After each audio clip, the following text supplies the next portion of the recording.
Bonjour tout le monde, dans cette première vidéo de la série Glucides, épisode numéro 1, les os 1. Alors on va commencer cette vidéo par un petit plan.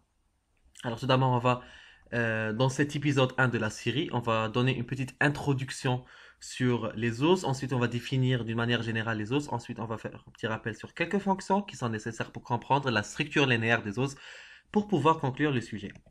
Alors, pour introduction, les glucides sont les principaux nutriments énergétiques. Ils prennent aussi le nombre sucre ou bien hydrate de carbone. Ça veut dire quoi, hydrate de carbone? Ça veut dire que ce sont des carbones qui sont liés avec des atomes d'hydrogène. C'est le cas dans des molécules organiques en général.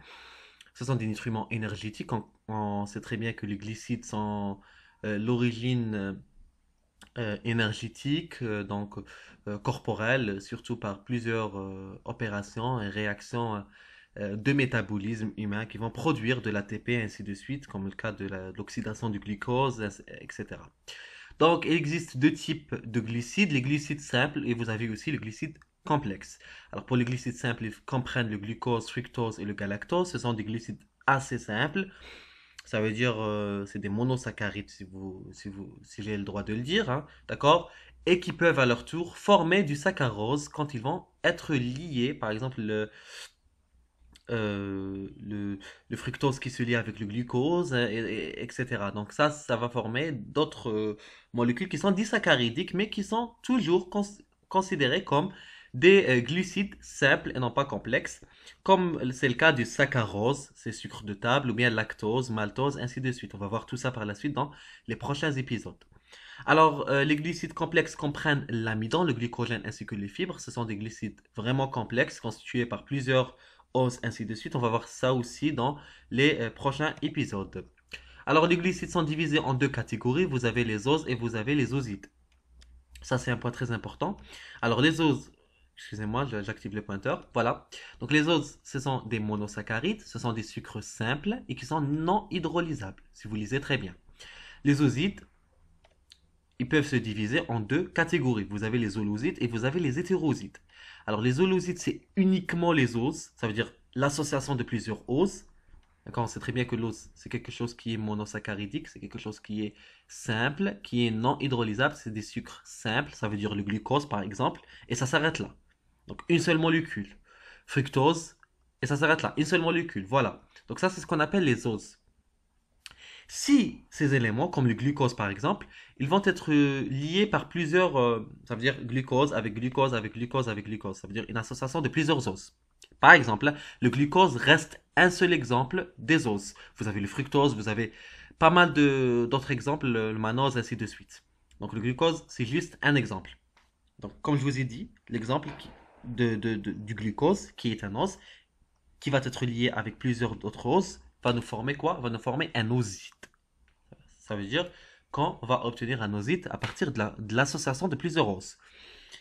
L'oside lui-même, il peut être constitué uniquement par l'association des os ou bien par l'association des os plus la présence d'une partie non glucidique appelée aglycone. Dans ce cas, il n'est pas dit holoside, il est dit hétéroside.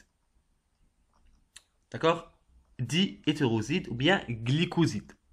Mais si on remarque l'absence de la partie non glucidique, qui peut être par exemple une partie lipidique, ainsi de suite, donc cette partie aglycone qui n'est pas présente, ici on est dans le cas des holosides, ça veut dire la présence unique des os. D'accord? Mais s'il y a des os et qui sont combinés avec d'autres éléments qui sont non glucidiques, une partie non glucidique, comme je vous ai dit par exemple une partie lipidique, et cette partie elle est dite une partie aglycone, ici, on est dans le cas des hétérosides, ou bien les glycosides. D'accord, j'espère que c'est clair.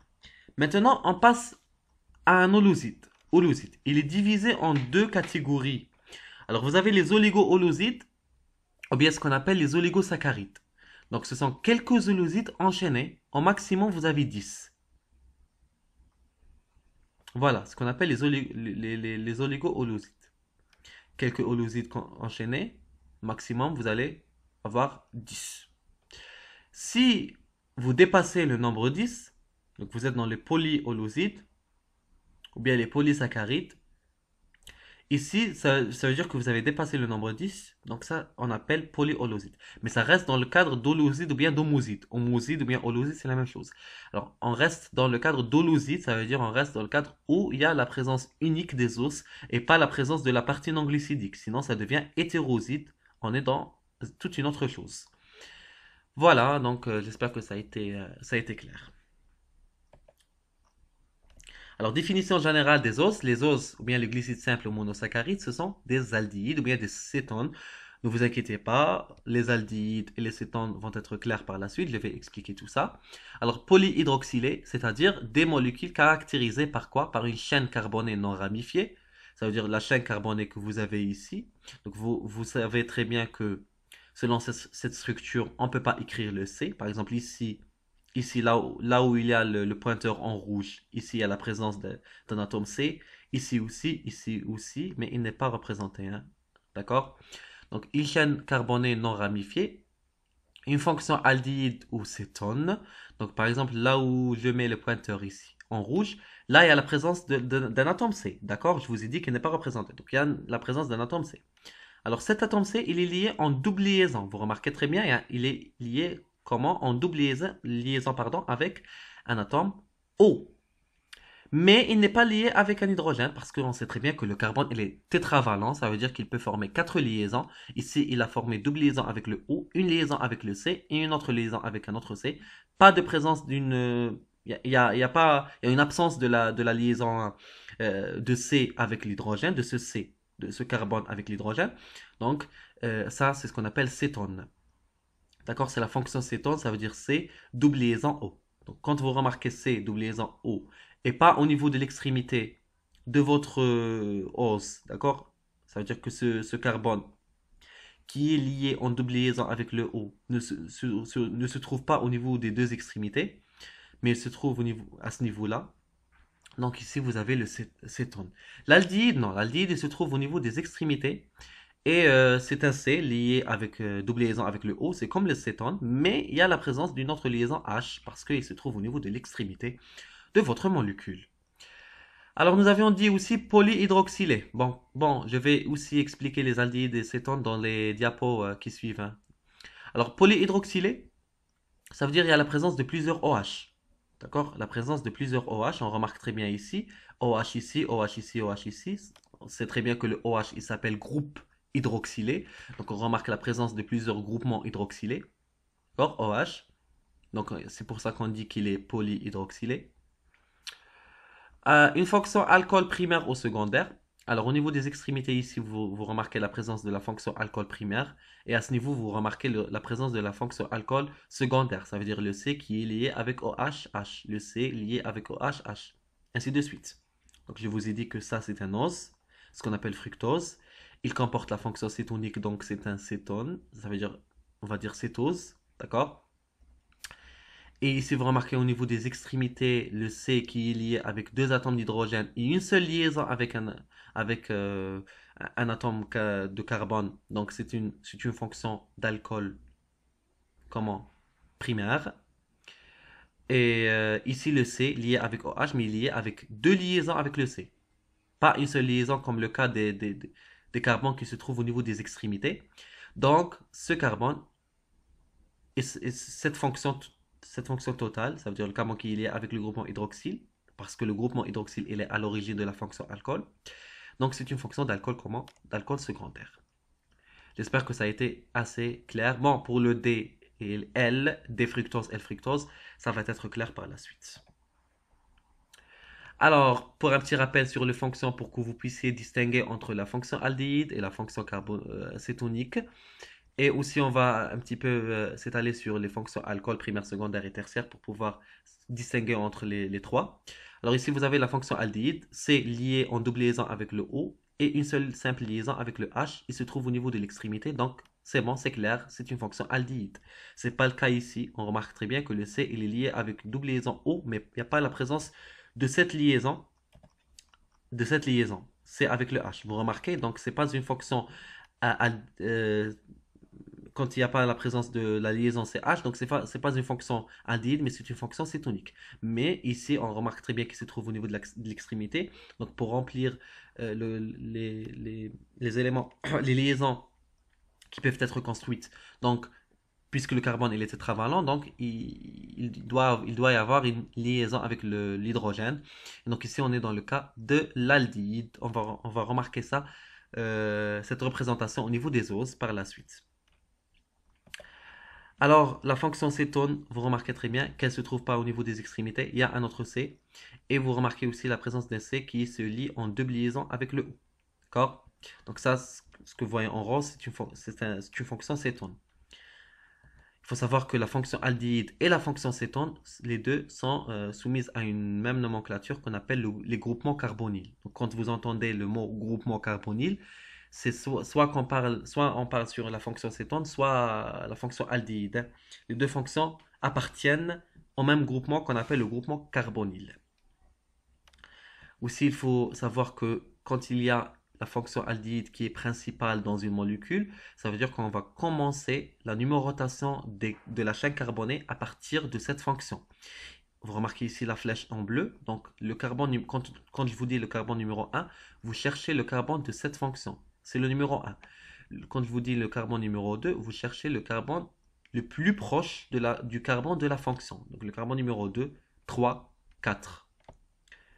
La même chose pour cétone, on remarque très bien. Bon, on ne peut pas donner le numéro 1 pour la fonction cétone parce qu'elle ne se trouve pas au niveau de l'extrémité, mais je peux donner la numéro 1 au carbone le plus proche de cette fonction. Donc de cette extrémité, je vais commencer 1, 2, 3, 4 et 5. Vous remarquez très bien, mais toujours je suis la fonction principale, ma fonction principale.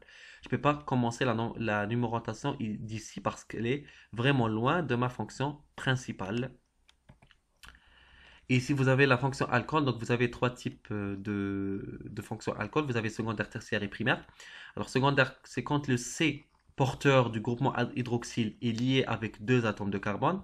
Ici, trois atomes, donc c'est tertiaire. Et quand il est lié avec un seul atome, ici c'est primaire, RCH2OH, comme on a vu dans l'exemple de notre ose, qui est le fructose. Ici, par exemple, le C lié avec deux atomes d'hydrogène, mais une seule liaison avec le carbone, donc c'est cette fonction. Ici, cette fonction, c'est une fonction alcool primaire. Le C ici, il est lié avec deux atomes de carbone. Donc, cette fonction est une fonction alcool secondaire. Voilà.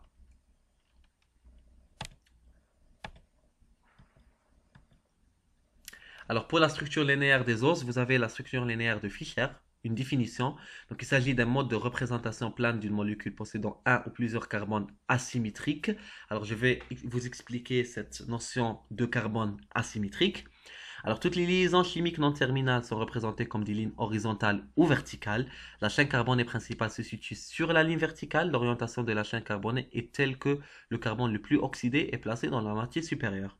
Donc, la représentation de Fischer, c'est-à-dire que vous allez représenter la molécule, comme c'est le cas du fructose, hein, comme on a vu au niveau de la fructose. Vous allez mettre votre chaîne carbonée en verticale, hein, d'accord? Et vous allez mettre les liaisons chimiques qui sont non terminales. C'est le cas des groupements hydroxyle et les liaisons avec les atomes d'hydrogène, comme on a vu dans l'exemple de fructose en horizontal.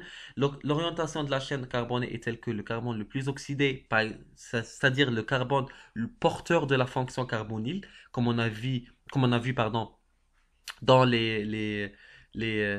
dans l'exemple du fructose, donc le C qui était lié en double liaison avec l'oxygène, ou bien dans la fonction aldéhyde aussi le C il est lié en double liaison avec l'oxygène et également avec une simple liaison avec le H. Donc cette double liaison avec l'oxygène lui confère une fonction d'être le carbone le plus oxydé. Donc le carbone le plus oxydé se retrouve généralement dans la moitié supérieure de votre représentation. Ça veut dire que vous ne pouvez pas mettre par exemple la fonction cétone ou bien la fonction aldéhyde au au niveau de la moitié inférieure, hein. Donc ça, c'est pas possible dans la représentation de Fischer. Alors voilà donc un exemple de la représentation de Fischer. Voilà un exemple qui va vous permettre de voir la présence de la fonction aldéhyde dans un ose. Donc, je vous ai dit que les oses peuvent être soit des aldoses, soit des cétoses. Des aldoses quand ils comportent dans leur chaîne carbonée la fonction aldéhyde, ou bien des cétoses comme on a vu l'exemple, le premier exemple de fructose, quand ils comportent la fonction, pardon, cétone dans leur chaîne carbonée. Alors ça, c'est un cétose et ça, c'est un aldose. Alors, quel type d'aldose? On parle ici de glucose.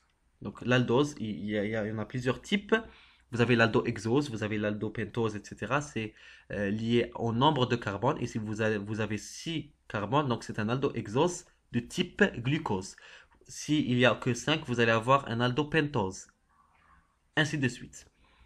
Donc, j'espère que ça a été clair en ce qui concerne tout ça. Ici, vous avez par exemple le fructose aussi. Voilà, vous remarquez. Donc, c'est un aldo, pas un aldo.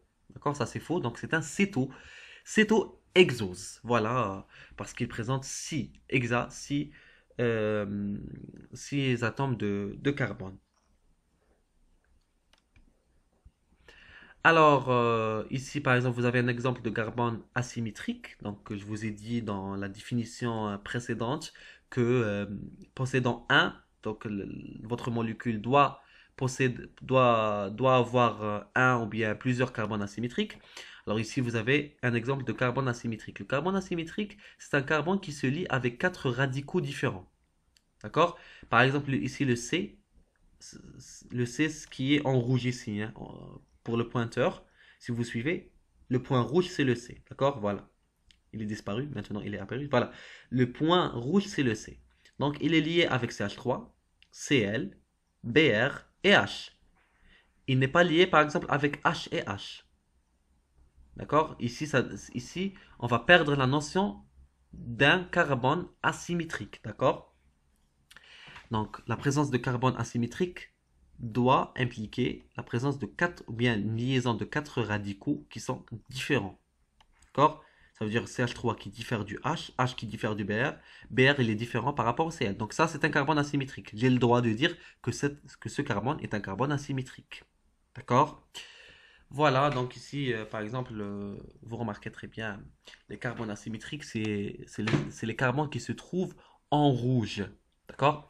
Ici, le C, il est lié avec OH d'un côté, H d'un autre côté. Ça c'est ce qu'on appelle une fonction alcool secondaire, pardon. Il est lié de ce côté avec CHO et de ce côté avec quoi? Avec CHOH. Donc CHOH diffère de CHO, diffère du OH, diffère du H. Donc ce carbone, le carbone numéro 2, il est asymétrique. La même chose pour le carbone numéro 3, 4, 5, ainsi de suite.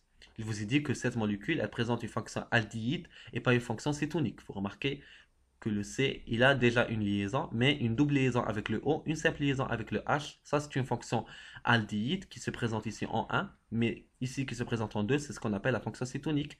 Donc, c'est ça la différence. On remarque très bien la différence entre glucose et fructose.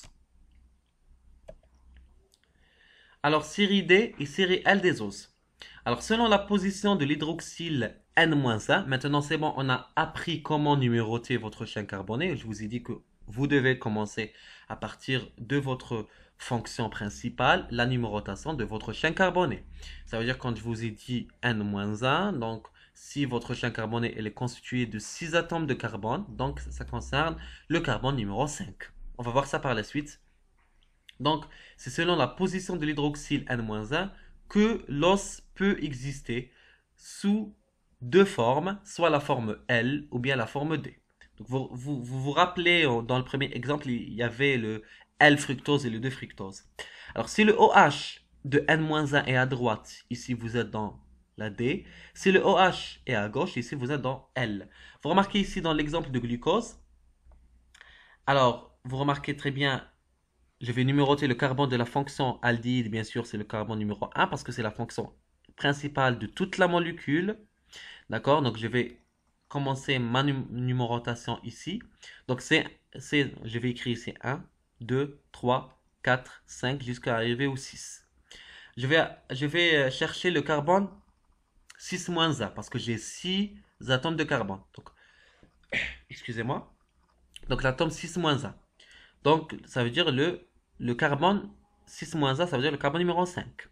je vais voir la position du groupement hydroxyle lié avec ce carbone. Je remarque très bien que le groupement hydroxyle se trouve à gauche. S'il se trouve à gauche, je suis dans quoi? Je suis dans la représentation L. Donc je suis dans le L-glucose. La même chose pour ici, par exemple, ici vous remarquez D. Donc le groupement hydroxyle se trouve à droite. Donc le OH, il est comment? On appelle ça le D-glucose. S'il vous plaît, cela ne veut pas dire que vous remarquez que, certes, si vous voulez savoir s'il s'agit de la série L et série D, vous allez tout de suite remarquer, aller chercher la position de l'hydroxyle N-1. Mais, si on vous dit que le D-glucose ressemble au L-glucose, sauf la position du OH au niveau du carbone numéro 5 qui diffère, là c'est faux. Je reprends. Si on vous dit que le D-glucose ressemble, ça veut dire une ressemblance totale entre le D-glucose et le L-glucose, sauf au niveau du carbone numéro 5 que la position du OH elle est inversée, ça c'est faux. Vous allez me dire comment? Je vais vous dire que c'est vrai. Certes, la position du OH au niveau du carbone numéro 5 elle est inversée. Mais aussi les autres groupements hydroxyles sont inversés. Vous remarquez ici le carbone numéro 2, OH il se trouve à droite, mais ici le OH il se trouve à gauche dans la catégorie L. Le carbone numéro 3, le OH il se trouve à gauche. Ici le carbone, au niveau du carbone numéro 3, le OH il se trouve à droite. Donc il y a un inversement total des groupements hydroxyles, ou معاهم le groupement hydroxyle du carbone numéro 5. Mais pourquoi on s'intéresse uniquement au carbone numéro 5? Parce que tout simplement, si je vais suivre, par exemple, si je vous dis, allez, on va voir le carbone numéro 3, à partir de la position du carbone numéro 3, que je vais sélectionner si ma chaîne elle est de D ou bien de L. Alors si je vais suivre ça, le OH ici il se trouve à gauche, je vais dire que ça c'est L. Et ici, le OH il se trouve à droite, je vais dire ça que ça c'est D. Alors ce n'est pas le cas. Attendez une minute, ce n'est pas le cas, vous remarquez? Donc il faut toujours voir le carbone qui est, qui porte l'hydroxyle N-1. Bon, le carbone N-1 qui porte l'hydroxyle. D'accord? C'est à partir de ce carbone qu'on pourra savoir s'il s'agit de la série L et D. Mais cela n'empêche pas que les autres hydroxyles sont aussi inversés. Mais pour savoir, pour connaître, il faut voir le carbone numéro 5. Juste pour connaître si c'est L ou bien si c'est D. D'accord? Donc ça, c'est un point très important. Ne tombez pas dans le piège. Alors voilà, ça c'est ce qu'on appelle la filiation chimique des os. Donc je vous ai dit que les os ne sont pas uniquement constitués par six carbones. Bon, les exemples qu'on a travaillés, ce sont que des exemples de aldohexose ou bien cétohexose, ça veut dire des os comportant une fonction cétonique et six carbones. Pardon, une fonction cétonique et l'os, il comporte en général six carbones, ou bien une fonction aldéhyde et il comporte en général 6 carbones. C'est les exemples qu'on a vus. Mais cela n'empêche pas qu'il y a d'autres types d'azoses, soit des cétoses ou bien des aldoses, qui peuvent comporter trois atomes de carbone, 4, et ainsi de suite. Donc ici, c'est ce qu'on appelle la filiation. Ça veut dire qu'au départ, on avait le dihydroxyacétone, dihydroxyacétone. Donc ça, c'est un cétotriose. Si vous vous remarquez très bien ici, cétotriose, ça veut dire qu'il est constitué de trois atomes de carbone. Voilà la fonction cétonique C en double liaison avec le O et les deux fonctions alcool primaires qui se trouvent au niveau des extrémités. Alors on ajoute une fonction alcool secondaire. Donc quand j'ajoute une fonction alcool secondaire avec son atome de carbone, ça veut dire que je vais augmenter le nombre de carbone de 3 jusqu'à 4. Donc je vais avoir quoi? Je vais avoir un cétotétrose, ça veut dire 4, qui comporte 4 atomes de carbone. Et quand j'ajoute par la suite, je vais ajouter un autre atome de carbone qui se trouve au niveau N-1. Mais ce dernier peut être soit, bon, N-2, pardon. Ce dernier peut se retrouver soit à droite, soit à gauche, le OH. Et je vous ai dit très bien que la position de OH peut changer totalement la nomenclature de votre molécule. Ici, xylulose, ici, c'est ribulose. D'accord? Donc ici, on est dans cétopentose et ici, c'est les cétohexoses. C'est quand on ajoute un autre atome. Donc c'est simple. Au départ, on avait 3, ensuite 4, ensuite 5, ensuite 6. Mais suite à chaque filiation, on peut obtenir différentes molécules qui sont dues à la différence de la position du groupement hydroxyle À ne pas confondre avec la notion de D ou de L, c'est carrément différent. D ou L, c'est toujours lié à un inversement total de tous les groupements hydroxyles entre les deux séries, la série D ou L. Par exemple, si on dit fructose L et fructose D, ça veut dire que les fonctions OH sont à 100% inversées. Mais ici, c'est pas le cas. On remarque très bien que le OH qui se trouve au niveau N-1, il se trouve toujours à droite. Dans tous les exemples, il se trouve à droite. Donc, on a toujours D, D, D, D. Mais par contre, les autres OH qui sont inversés. Donc, pas tous les OH sont inversés. Uniquement les autres. Donc, ici, c'est pas le D ou L qui change, c'est la nomenclature qui change. Xylulose, ici ribulose, et ainsi de suite. C'est la même chose les aldoses, d'accord? Ça, c'est un exemple de cétose. Ici, c'est les aldoses grâce à la présence de la molécule aldéhyde, de la fonction aldéhyde. Alors ici, vous avez glycéraldéhyde, tréose, érythrose, et ainsi de suite. Vous allez suivre la filiation. Ici, vous aviez 3. Ensuite, on a 4, ensuite 5. Et avec chaque filiation, on peut obtenir bien sûr des possibilités d'un positionnement de la fonction OH. Ici, elle est fonctionnée à gauche, positionnée à gauche, ici à droite. Mais je vous ai dit que le OH qui se trouve au niveau N-1, il est toujours à droite. Donc, on ne parle pas de D et L ici, on parle de la nomenclature qui change parce que le positionnement du OH est changé. Ici, vous avez des trioses, ici, vous avez des érythroses, arabinose, ribose, ainsi de suite. Parce que quand on ajoute le COHH, on lui ajoute selon deux possibilités. Soit il va se situer à droite, soit il va se situer à gauche. On ne peut pas contrôler la situation de notre OH, hein, d'accord? Donc, on aura des possibilités à créer plusieurs types de molécules suite à chaque filiation. C'est-à-dire, suite à chaque filiation, on aura la possibilité de créer deux types différents de molécules. Et chaque type, on va aussi, chaque type sera aussi soumis à une nouvelle filiation. Donc, il y aura aussi une possibilité deux autres types, ainsi de suite. Donc, ici, vous remarquez très bien la structure de votre filiation. J'espère que c'est clair. Voilà. Donc, en conclusion, il faut savoir que la compréhension de la structure des os ouvre une possibilité de bien comprendre, bien sûr, les propriétés physico-chimiques des os et des osides. On va bien sûr détailler les propriétés, bon, pas encore les propriétés, mais dans les prochains épisodes, on va compléter toutes les informations nécessaires sur les os. Ensuite, on va détailler les propriétés physico-chimiques, parce que à partir de ces informations qu'on pourra comprendre les propriétés. Ensuite, on parlera des osides, Inch'Allah. Merci beaucoup d'avoir vu cette vidéo avec Insan Academy. Merci pour votre attention et au revoir.